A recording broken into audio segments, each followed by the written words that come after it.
নমস্কার বন্ধুরা, আজকে আমি বাড়িতে পনির বানিয়ে আলু পনিরের নিরামিষ তরকারি করলাম। আমি 1 লিটার দুধ নিলাম। দুধটাকে ভিনিগার জল মিশানো অল্প অল্প করে মিশিয়ে আমি ছানাটা কাটিয়ে নিলাম। দেখুন খুব সুন্দর আমার ছানা কেটে গেছে। সাদা কাপড়ে ভালো করে ছানাটা ছেঁকে নিলাম।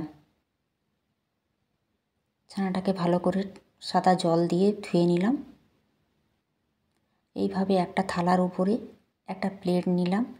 ছানাটাকে চেপে তার উপরে আবার একটা প্লেট দিয়ে একটা ভারী আমি নোড়া চাপা দিলাম। আপনারা যে কোনো ভারী জিনিস চাপা দিতে পারেন। 1 ঘন্টা পর আমার পনির রেডি। এইভাবে আমি পিস করে নিলাম।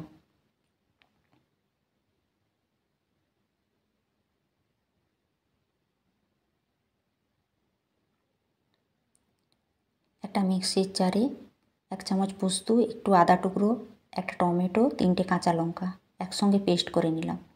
কড়াইতে তেল দিয়ে হালকা নুন দিয়ে দিলাম। পনিরগুলো হালকা করে ভেজে নিলাম।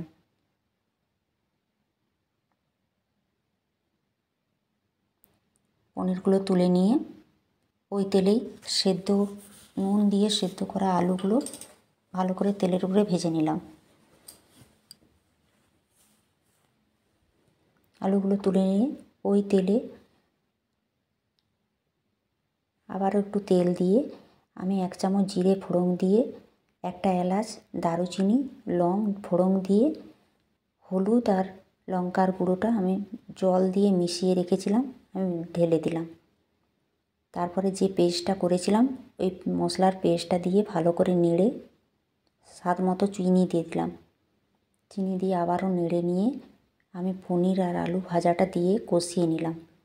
তারপরে অল্প জল দিয়ে দিলাম।